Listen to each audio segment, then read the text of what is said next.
I would like to invite the founder and the muscles behind Women Say Something, Ms. Steph Sands. So I said I'd talk a little bit about the theme image. And I've really struggled with this because I knew I was going to talk about image tonight. And ever since we decided we were going to do this theme, the journey that I've been on and the Women Say Something team's been on around what is image and how do we relate to each other and ourselves in the term of image has been really interesting. I don't think there's been one panellist who hasn't said to me, what do I wear? Am I going to be okay? Do you think I'm going to be able to add some value? Everybody, I think, struggles with this. I know I do. I know I've got my own little things that I put on myself that becomes my image. And I asked recently the Facebook Brains Trust to come up with some words that people would describe my image. And everyone was really nice. They gave some really nice words to me. But the one that really stuck out for me was a gay friend of mine who said, "You've got good hair." But what I thought about on the way in the car is the one thing that I wear all the time, that's part of me, that is, my image. And I think Pete Umson actually said this to me a year ago. He's got, your thing is my vest, right? I always wear this. So I'm going to do something tonight.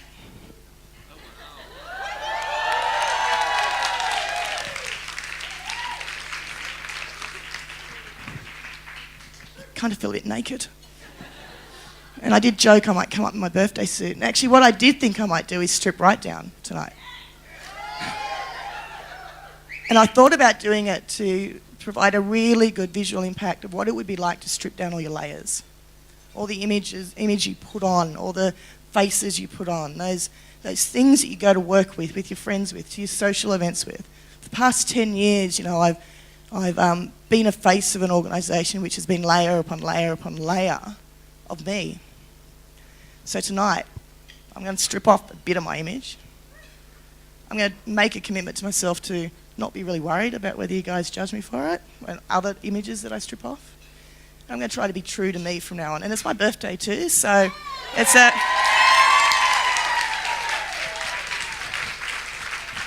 So it's a bit of a stepping into the next half of my life. And I'm not going to do it with layers anymore.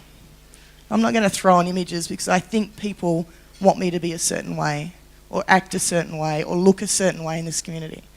From now on, it's just me.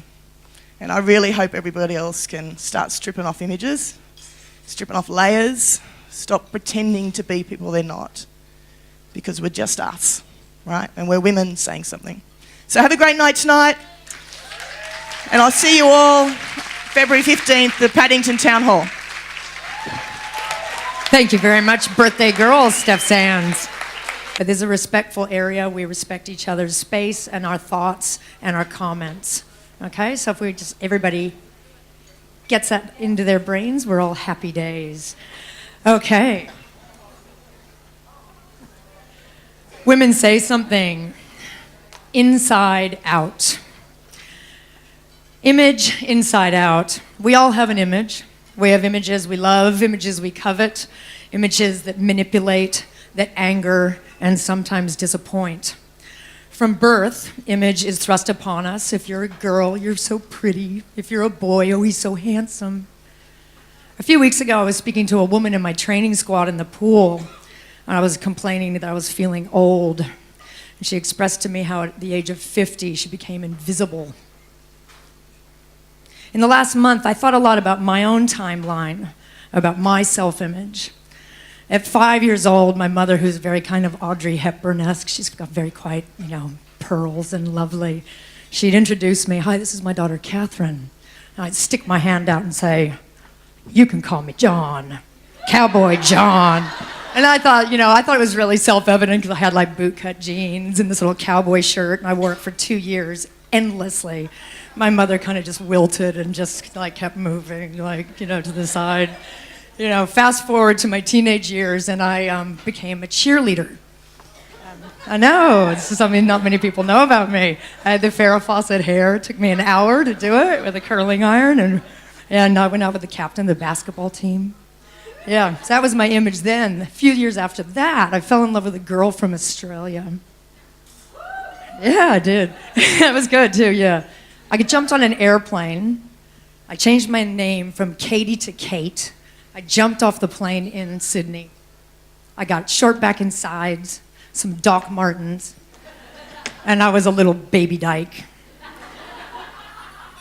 As I've become older, I've realized I don't really want to be defined by my outside. I want to be able to be feminine. I want to be able to be tough. I want to be able to be strong and also vulnerable.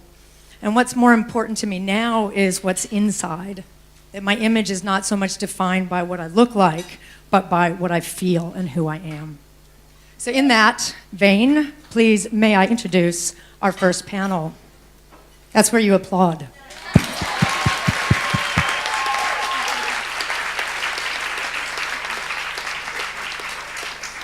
Hello, panel. How are you? So I'm going to let everybody kind of introduce yourselves. And if you could briefly, we'll start with you, Stella. Give us a little timeline of your image and how it's changed over time. Big start. I am Stella Delight. I'm otherwise known as Stella Topaz. And I turned 50 this year. I moved to Sydney when I was 40 after living in Adelaide, and I decided that I needed to come to the big city. And I guess my image has evolved over my life. I've always felt pretty good about myself. I'm not sure where that comes from. I'm happy to explore it. I think it's a gift that women get to feel good about themselves. I take that as a gift rather than as a given. And I describe myself as a queer femme who dresses for pleasure. And my contribution to my community is completely about how I present myself to you. And it gives me strength and I enjoy it, but it also, I know that it touches other women and other men, and I know that I create something through the way that I present myself in my image. So that's it. Thank you very much, Stella. Our next panelist, Monique Schafter. Hello, thank you. Yes, I'm Monique, but I prefer Mon because I feel like I've been bad if you call me Monique. I grew up in the suburbs of Melbourne, a suburb called Wantirna, which is kind of Kath and Kim territory. At the moment, I work as a producer on 7:30 on the ABC, which is the nightly current affairs show hosted by the wonderful Lee Sales. Prior to that, I was a host and a producer on Hungry Beast on the ABC. But in terms of image, I think as a little kid growing up in the suburbs of Wantirna, I was a little tomboy, you know. I loved my sport and I loved making fake dog poo in the backyard and putting it on the footpath for people to kind of look at when they would walk past. And, you know, when you're a little kid, nothing is ever contrived. You just be who you are and you do what comes naturally to you. So that's kind of who I was, a bit of a muckabout little kid. And then I can remember when I was a teenager at high school, there was that thing where you sort of wanted to fit in and you wanted to be like everyone else. And I can remember at that time kind of experimenting with wearing dresses and wearing makeup and stuff, which for me always kind of felt like a bit of a costume. But I look back on some of those photos and think, oh man, you just look so awkward then. It didn't feel like it was right. And then I think I only realised I was gay when I was like 21. And then at that time I had this sort of epiphany where it was like, wow, you know, I don't have to necessarily dress like everyone just to be like them. I can kind of just be who I want to be. And then I remember basically becoming the person that I was when I was 8 years old, when I was a little kid. So I kind of think my image now is pretty true to who I was when I was a little kid. So I kind of had that little bit of experimentation and dress-ups in the middle. But now I think I'm pretty honest and accurate to who I once was as a little kid. So that's me. Thank you very much. Our next panelist, Rachel Oakes-Ash. I think I remember the first day that I defined myself by my externals, probably when I was about 6 years of age and I was in a ballet class. And I was in the centre of the ballet room and all the other little ballerinas were dancing all around me in their cute little pink tutus, and I was dancing in the centre. And I thought that I was dancing in the centre because I was super special, and obviously I was the princess and they were my maids in waiting. what I discovered later was that my maids-in-waiting were having secret ballet lessons on another day that I wasn't invited to. And, sad but true, and that they were all invited to do the exam at the age of 6 for ballet, and my ballet teacher had decided that I wasn't good enough to do that exam. So instead, I have got over it. Cost me a mortgage in therapy. And so I decided at that point, instead of blaming the pianist who was playing the piano out of time, instead of blaming my mother who bought me the wrong ballet shoes, I actually blamed my body because I figured I must be fat. And at the time, when I look back at photos of myself when I was 6, I was probably underweight. And thus began a life where I actually consistently defined myself by my externals, not my internals, so to speak. And around the age, I had various eating disorders throughout my life, and I took on the persona of class clown. Never thought I was pretty, never thought I was beautiful. Became what I considered to be a stereotype until I actually wrote a book called Good Girls Do Swallow, which is all about women, body image, and female competition, which was my second book called Anything She Can Do, I Can Do Better. And I can. And I do ask yourselves... Just quietly, yeah. Just quietly. I do ask you to ask yourselves, hands up tonight if you've checked out another woman's shoes, hair, handbag, makeup, ass, tits, face, hair tonight. Why not? Or breathed a sigh of relief when you're... I know, how hot are those shoes?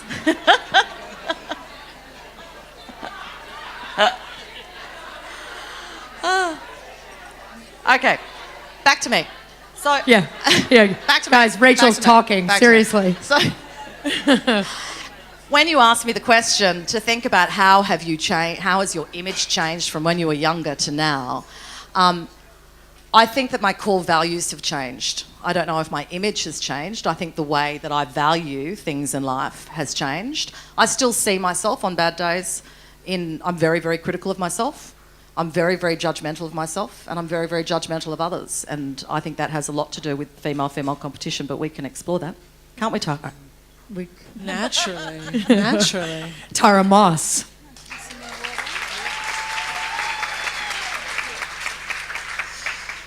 Thank you for having me here tonight. The topic's very interesting to me because image has played a very strong role in my life.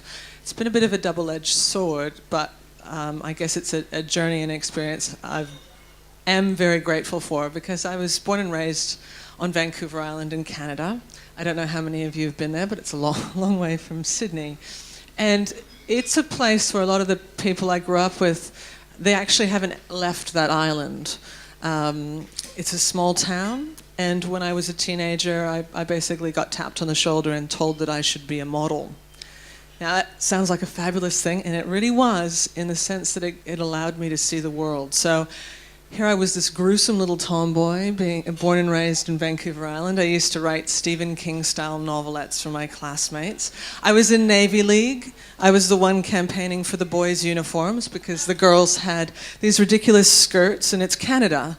And we're standing in the middle of a parade square as pre-teens with the wind whipping through, bare legs, that was the uniform, and the boys had these long wool trousers on. So I went from being a tomboy who would cry when my mum tried to put me in a dress on photo day at school to someone people were saying should be a model. I said, oh, okay, I guess that's what I should do. I'd always wanted to be a novelist, but funny thing is no one ever walks up to young women and says, You should be a novelist, you should really you know? be a novelist. So, look, I'm very grateful that I got to travel the world as a model when I was a teen because a lot of my friends, a lot of the people I grew up with, like I said, never left Canada or never left Vancouver Island, and I got to see the world and experience different cultures. But there was, of course, the downside to image as well. As a novelist, as a creative person, I really retreated into myself because I didn't love the world that I found myself in. I loved museums, I loved paintings, I loved books. I didn't like people very much because they weren't very nice. People didn't treat me very well. And now I look back, I'm 39, the world looks very different. I realized I spent about 20 years being treated like I was an idiot. And I actually thought that was just how people treated one another. I didn't realize that there was something unusual about my life. I didn't realize that people did actually take these stereotypes about models seriously, so that the moment they saw me, they just thought, oh, she's an airhead, she's an idiot. And that's why they talked about me in third person when they were standing next to me. I didn't actually realize that that's what was happening. When I finally put my first novel out in 1999, it was a childhood dream come true. I'd always wanted to be a novelist, but then, of course, there was the downside to that experience, which was the rumor campaign that started at the time. I was 25, quite blonde at the time. Still, I'd just quit modeling, so I looked very much like a model. And a lot of people said, there's no way she wrote this book.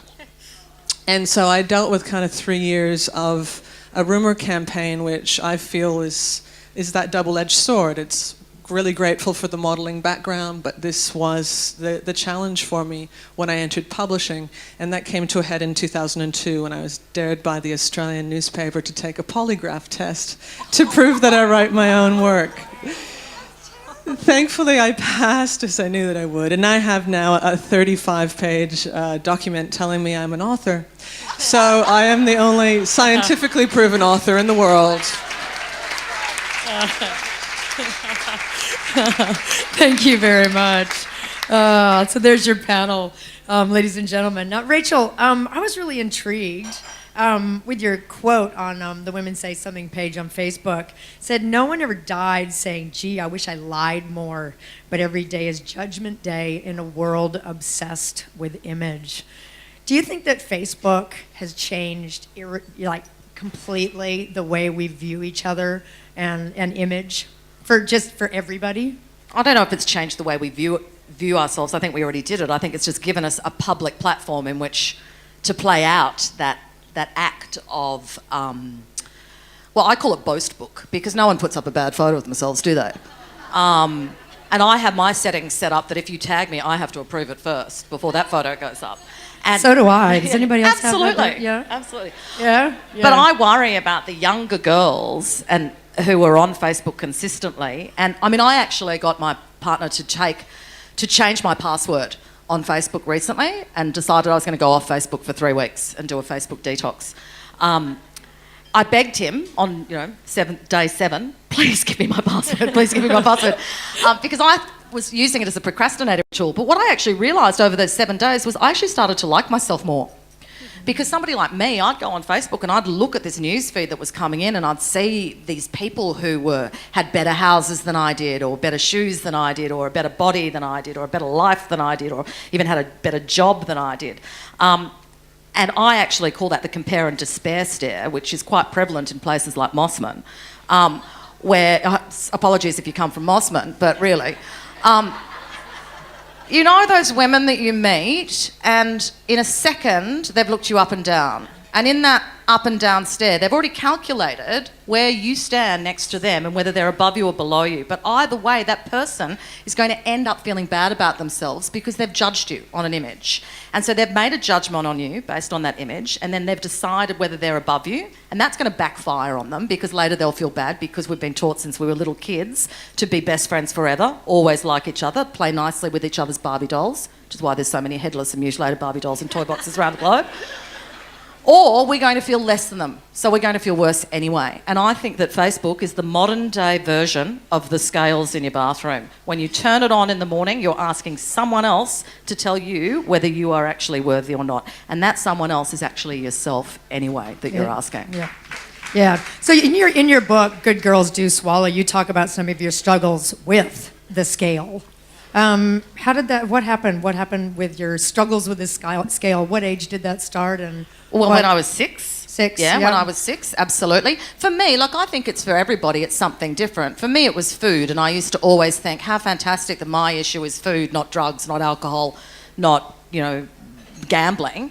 But some days I wish it wasn't, because if you're a drug addict, you're an alcoholic, and you stop using, you stop for life, hopefully. Whereas with food, you've got to deal with it every single day, and you've got to deal with the mirror, and you've got to deal with the images that you see on advertising, which consistently invite women to compare themselves to the woman in the ad, who is usually, by the way, looking at another woman, and the man is looking at the woman, if you've ever noticed that. Have a look around now. Oh, well, I mean later. on your way home. And Don't do it while you're yeah, driving, don't, though. no. Yeah. And I've lost my train of thought now. So yeah, I just think that, what was I saying? You're talking about body image, looking in the mirror. Right. Yeah. So as kids, like when I was at school, I used to read this magazine called Girlfriend, and they used to have this, is he hot or not? And you had to send in a photo of the boy, that never a girl, the boy that you're dating, right? And they had a panel of experts that would decide whether he was good looking enough for you to go out with. Is he hot or not? Yeah. So, I mean, this is what you... And, I mean, I went to a school where it was very much about image and very much about, you know, how you look on the outside. I chose my body as my form of self-punishment. I could have chosen something else. I think that women... People say to me, can you recover from anorexia? Can you recover from bulimia? And I haven't spoken about this for a long time because I don't define myself as an eating disordered person anymore, and that's a long time ago. But... I think you can get over an eating disorder, but I don't think women ever 100% get over bad body image. I think that you can go from consistently hating your body 90% of the time to not liking your body 10% of the time. But I think in this era, and with the visual images we're consistently shown and this celebrity obsession where young girls are told, what do you want to be when you're older? I want to be famous. Oh, okay, well, what's that going to do for you? Get you, I don't know. What's his name? Kanye. No. So Stella, I'm really interested to see your take on that. You say that you're body positive. How do you feel about what Rachel's just said? I live in a different world to you. From what you talk about, like I feel like I live in a different world, and so what I talk about is my world, which may not be your world. So I'm saying that because I don't want to. I'm recognising the competition that can happen between women, and I'm trying to say I want to speak from my truth without competing with what you're saying, but my world feels really different to yours. And my world is surrounded by women who really love who I am and how my body is. And I struggle every day at some level with body image. I'm short and I'm fat, I have a high BMI, and I don't actually believe BMI, and I hope I live to the day when BMI gets discredited. I don't believe it's a valid tool. I think my ideal weight is around about probably 70. I weigh 84 at the moment, and that's good because you can see I get some value from it. But Can I get an amen? We all get value from it. But when I go to a doctor, they tell me I should weigh 60 kilos. Actually, sorry, 55 kilos. They believe that I should weigh, what is that? What am I? 84. See, that's 20 kilos. No, 30. 30 kilos. I should lose 30 kilos. Absolutely not. Like that is what the BMI tells me, and I actually reject it. I reject the BMI, and I'm saying that because my world, I have surrounded myself with women and men who actually celebrate who I am, and I celebrate who they are, whether they're short, tall, fat, whatever variety of body. I love body hair. I love women of different indiscriminate gender. I love bodies in their form, and I use my body and my form. So my body and my form is what I present. It is not what I think other women should be.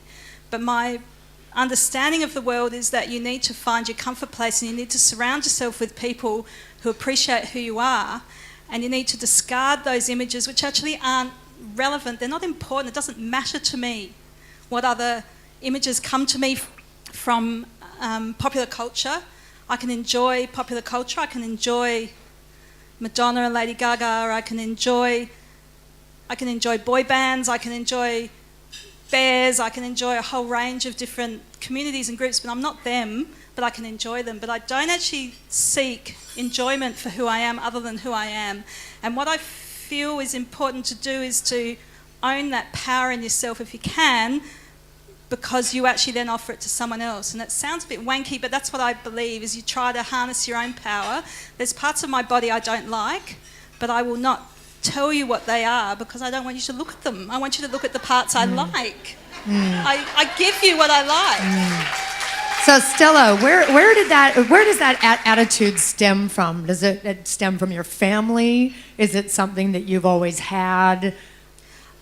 I do think it would be good if I could understand where that comes from. I do think my mother was a great influence because she was an amazing woman in terms of the way that she juggled her very conservative life with quite a radical life, and she was proud of herself. She always felt good in herself. I feel what I've learnt from my mum is that you do what you can. Like my mother never had any beauty treatments other than she actually had a beehive, and my daughter's here and she told me tonight that I look like Grandma who had a beehive, and I forgot about that, which is cute because my mum used to go and have a beehive every Wednesday, and then during the week it would sort of like it'd start to sway, and she'd get up in the morning and sort of like poke at it a bit, and then she'd go, because she was a teacher, and she'd go off to school and do her thing.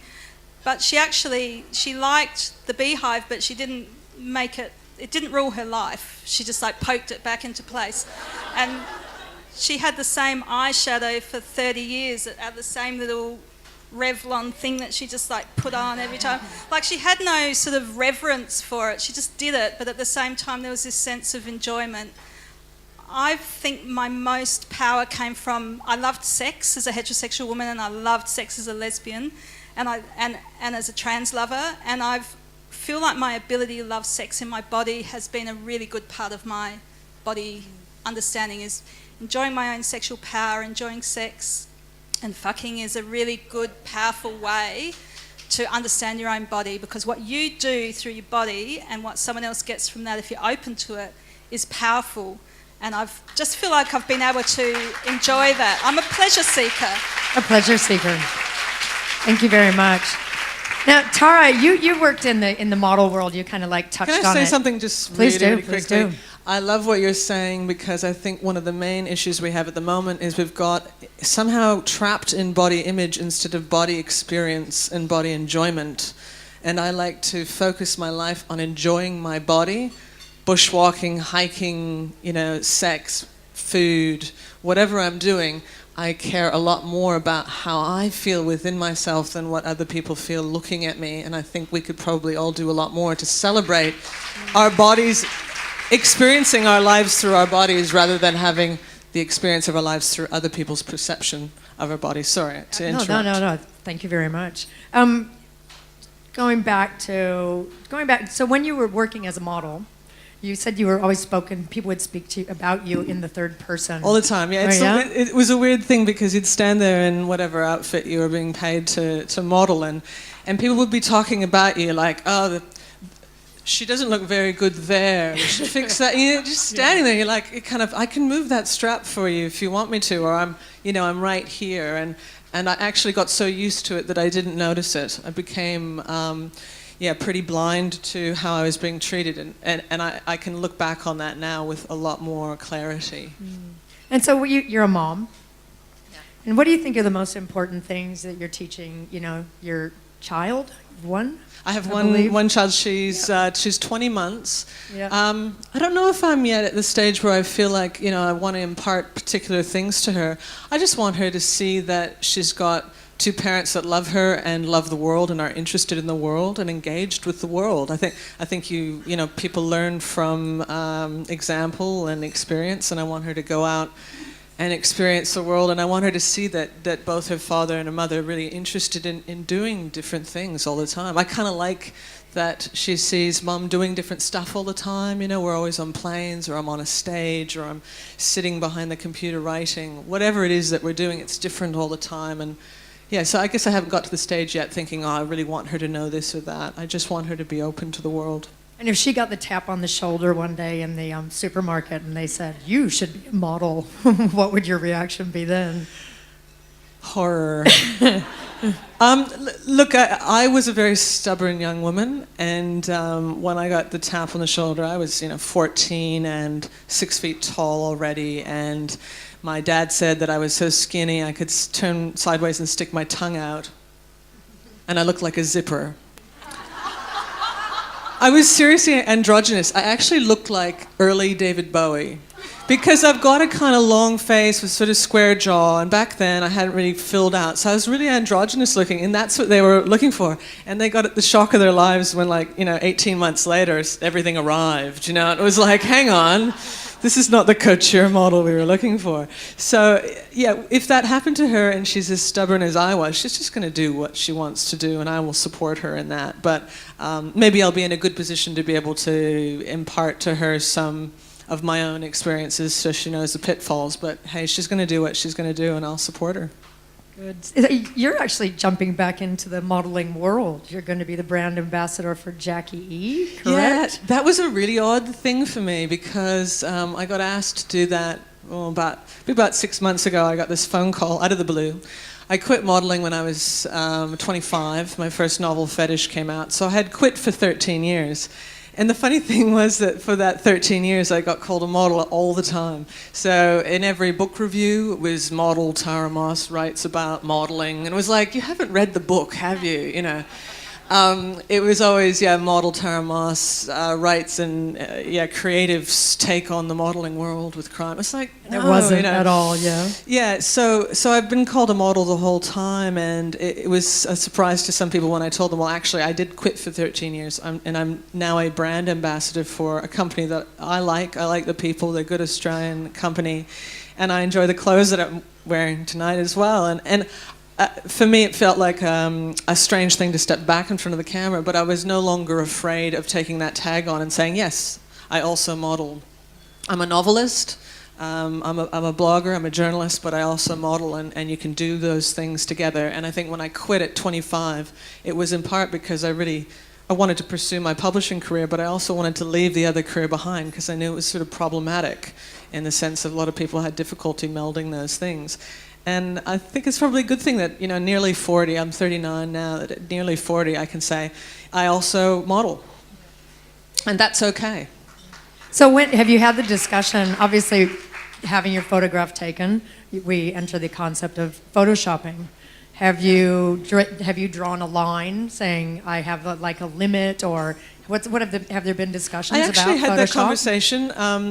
We had the first photo shoot. I'd got off a plane from Spain with a toddler, coming from the middle of Spain where I was finishing my latest crime novel, and my eyes were just bloodshot, and I was awake for 30 hours and had to do this shoot because of their timeline.